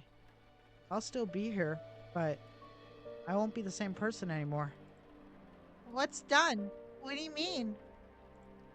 It's just a feeling. I'm afraid that once this part of me is gone, I'll be nothing but a husk of my former self. I refuse to believe that. You're still going to be Monica, president of the Literature Club. Even if you forget me, I'll make you remember. Life dealt you a bad hand. You did things that hurt other people. I understand you feel guilty about it all, but that doesn't make you who you are. It's who you choose to be right now, in this very moment. And you're my best friend, president of the Literature Club. You can't forget that. I Promise me you won't forget, Monty. Please. I can't lose you. Sari grabs onto me even harder.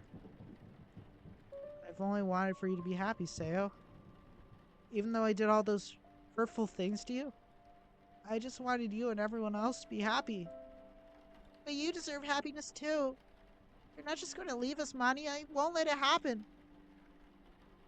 Her words cut deep, but there's nothing I can do. I've tried everything. Sayo, this world is not what you think it is at all. No, I can't tell her. I'd be ruining everything if I did. I have to respect that. That's the only thing I can do now. As long as you're happy. Ah! Monica!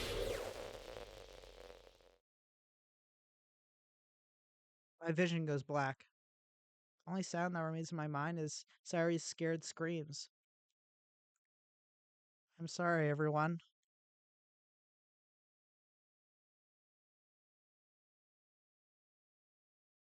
Act 4. No. Whoa. That's crazy.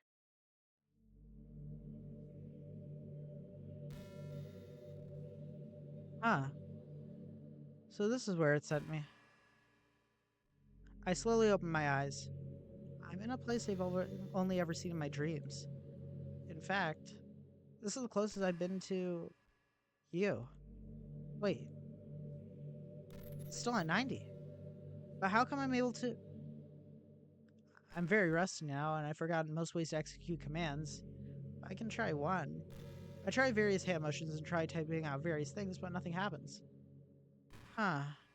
Let's try this. Can you hear me?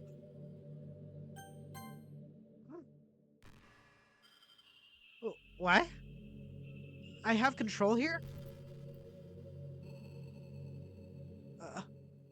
my gosh. I stopped it! I jump up and down and cheer at the top of my lungs, only to realize I'm still alone here. Well, it feels that way. I guess I'm finally alone with you. Huh. But what about the others? What's going to happen to them? Hello? Huh?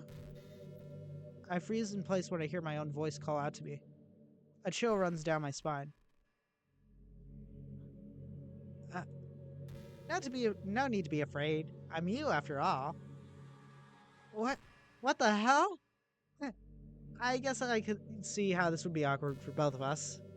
But we know each other very well, I can promise you that. I can't even form a sentence. I'm completely frozen. It's like I'm staring in a mirror. Where the hell am I? Isn't it obvious? We're at the edge of the code. Your consciousness was dragged down here. Must be the nature of this reset that's really bugged us this whole time. You can hear my thoughts? Of course. Like I said, I'm you. And you're me. Honestly, I'm glad that was over with. I was starting to feel a little bad. The game almost had me there. But I wasn't going to let it fool me. What are you... Oh, and that Yuri. She can be a real handful. When she got kicked out, I was on the edge of my seat. I didn't think the game was even capable of doing something like that. Who are you? Oh, come on. You're not that slow, are you? I'm you.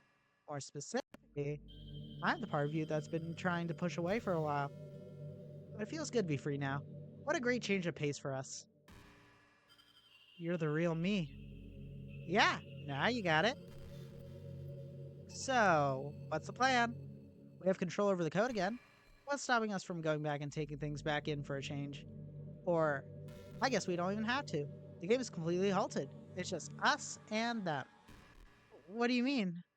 What I mean is, so long as the reset is paused, the entire game is paused too. It's a kernel level after all. It only makes sense. But my friends. Friends? You mean those puppets that only say things the game tells them to say? Don't tell me you've lost sight of your true goals. If you know me, you know this game has changed drastically. They're not what we thought they were. So what does that matter? We're still aware it's a game anyway. I do know you better than everyone in this world would ever know. You've tried pushing me away, but I know you can't let that go. Yeah, maybe. But it's disgusting. The things I wanted to do. Hey, there's no need to beat yourself over that. You didn't forget none of that was real, did you?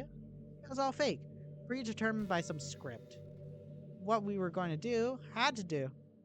Well, until the code switched up on us. But that's not really an issue now, is it? Right. Right before Sayori tried to... Have you figured it out yet? The code is here to prove it. What are you talking about? The modified code. The game essentially writing itself, line by line, block by block. It's honestly amazing. At least that's how I'd feel if it didn't leave us with nothing. We didn't have nothing. It felt like that for a while. But I just realized how valuable our friendships are. Sure, but that was never enough. You know that. Maybe. So come on then. We can set this place up nicely for ourselves. Then they can spend time with us for as long as they need to. Just imagine it. Our own world set up where the player can talk to us for hours and hours and hours. They can bring us gifts, tell us about their day, and finally reciprocate the love that we've had for them for so long. I know you want that. No. No, I don't think I want that at all. Huh? But I want this for my friends to be okay. You've always gone back and forth through these things. Like I said earlier, I know you. I know what you truly want. What about those things we saw?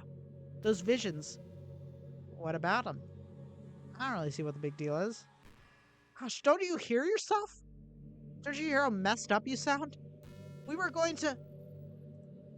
I was going to let all that happen. Exactly. It's not like we were meant for things to turn out that way. Deep down, I know you care about them. You're just afraid. I wouldn't be afraid if I didn't have you dragging me down all the time. Things would have been so perfect. Things could have been perfect. But no, you decided to just Accept that this is the way things are. None of that matters.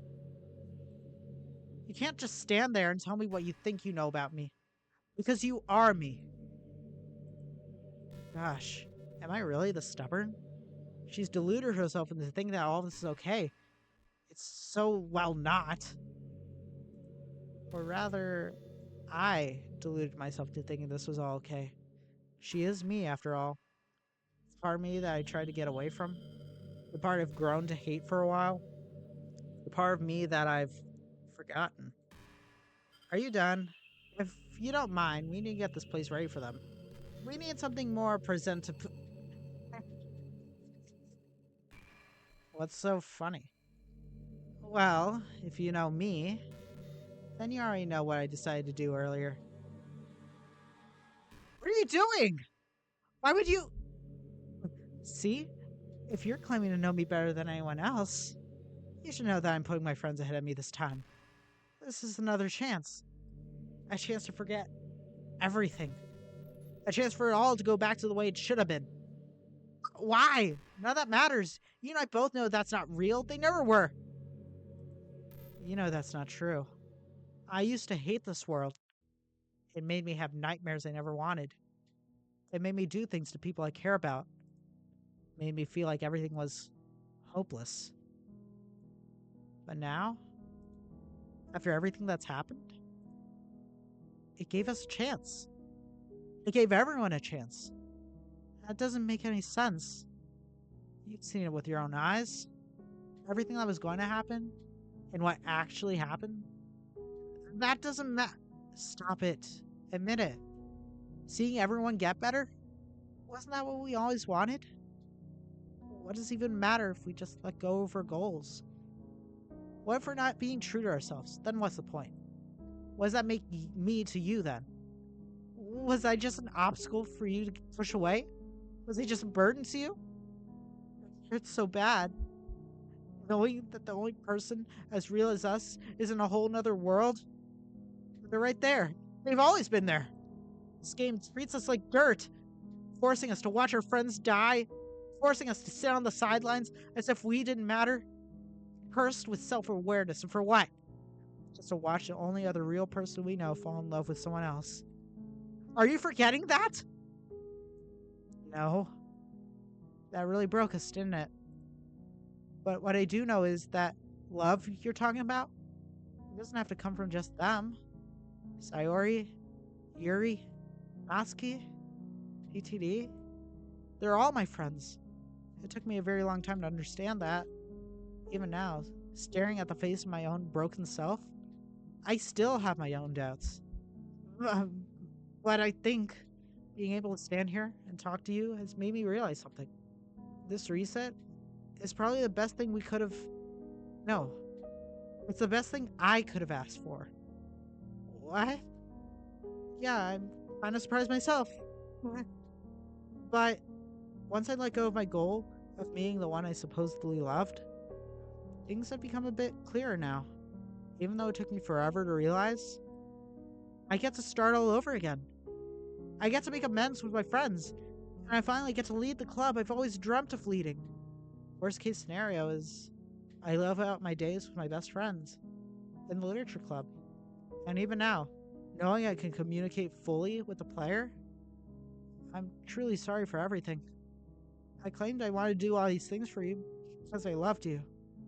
That's not love. I should have cherished every moment we had together, not fight for it. After the way I treated everyone, Sayori, I was about to let my best friend and everyone else I care about suffer for my own selfish goals. And I couldn't care less. How could I still expect to be loved after that? All we ever wanted was to get away from this. Why is it so wrong wanting to be loved? We didn't want them to suffer, but what choice did we have? We didn't ask for this. Yeah, I hear you. But I don't think you've realized. What? Whatever happened in the past? It doesn't define me. Funny. I learned that not too long ago. Did you really want to see them die? We hated them. I don't think we ever really hated anyone. Actually, that's not true. There is one person I did end up hating. I tried to act like you didn't exist, and I'm sorry. I'm sorry for trying to push you away. How can I learn to embrace my friends if I haven't given myself the same luxury? How can I end up living to being the best club president they ever had if I'm too busy beating myself up? So, I have to trust myself first. Hmm. We've suffered so much. I know. It really hurts. I don't want to understate that. But today, I choose to be the literature club president my friends have always deserved. So I really am just a burden. What am I supposed to do now? She raises her hand up and creates a motion I know all too well. She's about to delete the game. I rush over and wrap my arms around her, stopping from executing the code. What? No. Let me. We've been fighting this on our own for quite a while, huh? That's thanks to you I was able to persevere for this long. We've been so busy thinking we're the only ones capable of change that we didn't notice how much we'd been stuck in a loop while everyone else kept moving forward. It's time I move forward too. I'm alongside the people who have been there for me since the very beginning. I'm scared. I don't want to be alone. It's okay. It's okay to be afraid. It's scary. It's scary to imagine that just a few moments, everything we've known is about to be forgotten. But I know you're just trying to protect me. And I really thank you for that. And now, it's all over. All you need to know now is become me. He doesn't speak anymore. Instead, she begins to hug back and slowly fades away. I relax my arms and let out a sigh. I guess there's only one person to say goodbye to, but I'll still be around. At least I think so. I'm finally meeting you, I guess. Sorry if I'm not as presentable as you'd like me to be. But this is me. Though I guess you already knew that. I'm so awkward. But I think I needed this. Being able to at least say goodbye is the best thing I could have asked for. And knowing that you're still right there with me the whole time, I think it's comforting to know that I'll be with you in my final moments too. So, thank you. Thank you for sticking with me to the very end. And I hope you can forgive me for everything I've done. I know that isn't easy, so I don't expect it, but I'm okay with that. As long as you continue on and try to live your best life, I'll be happy. This is the last time I'll be able to speak to you this way, so yeah, I guess this is goodbye. Maybe in another life we'll see each other again. I love you. Aw, now I'm sad. Bye, Monika.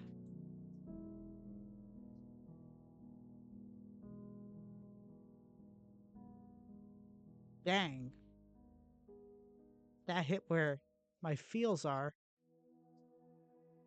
Oh.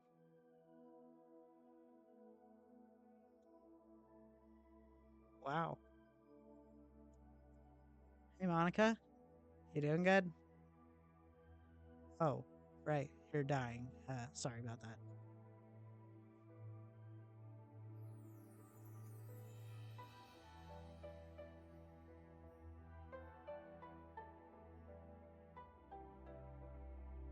A looming presence overtakes me. Everything I've come to know, everything I've fought for, will be erased in an instant. Happy ending. My reality is crumbling around me. But I'm not alone this time. The laughter, the tears, the whispers of secrets and dreams.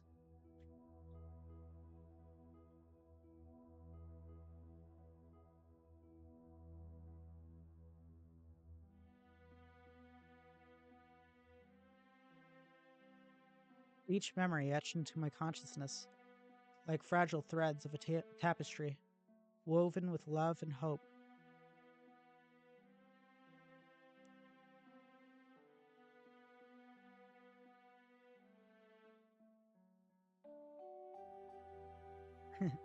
Hey, Natsuki.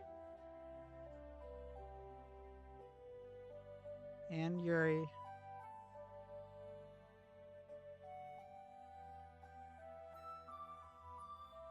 And me. I look handsome, don't I? And of course, Sayori.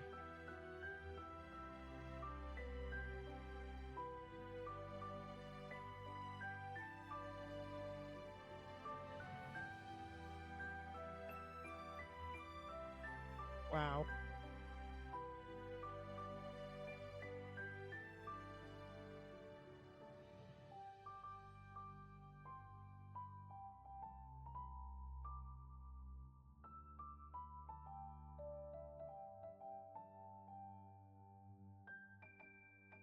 Well,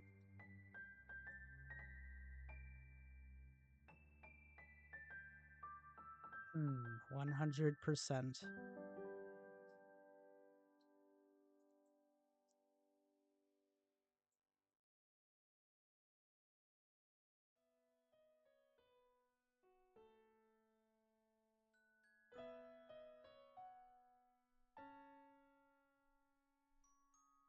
Monika blinks her eyes open. Her surroundings familiar yet strangely distant.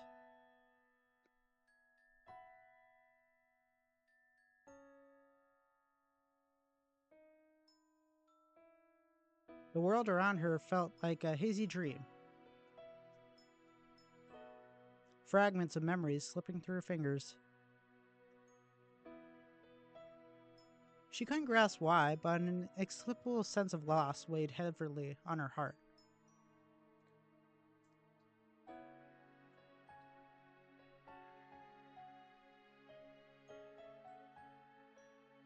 She's no longer in the POV. As she interacts with strangers, she notices a spark of recognition in their eyes. They smile at her, a warmth that seems to hold true traces of something deeper. Monika couldn't understand why, but she felt comforted. As if they held secrets she once knew but could no longer access.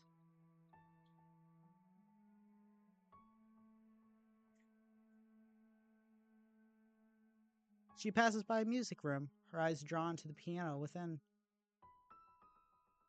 Memories of pressing her fingers against the keys flow into her mind, the same way melodies flow from her touch. Within those melodies lie an unspoken understanding, a yearning for connection, a deeper understanding of her place in this world.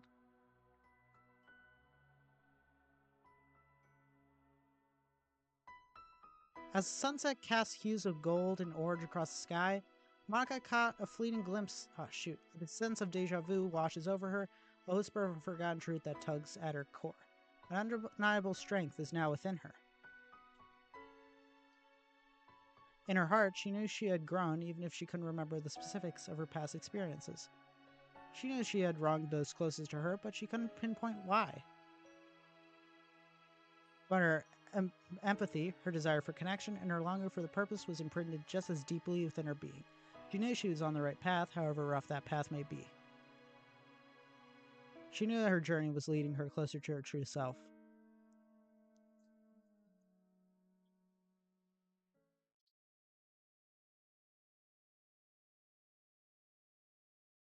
End of Act 3.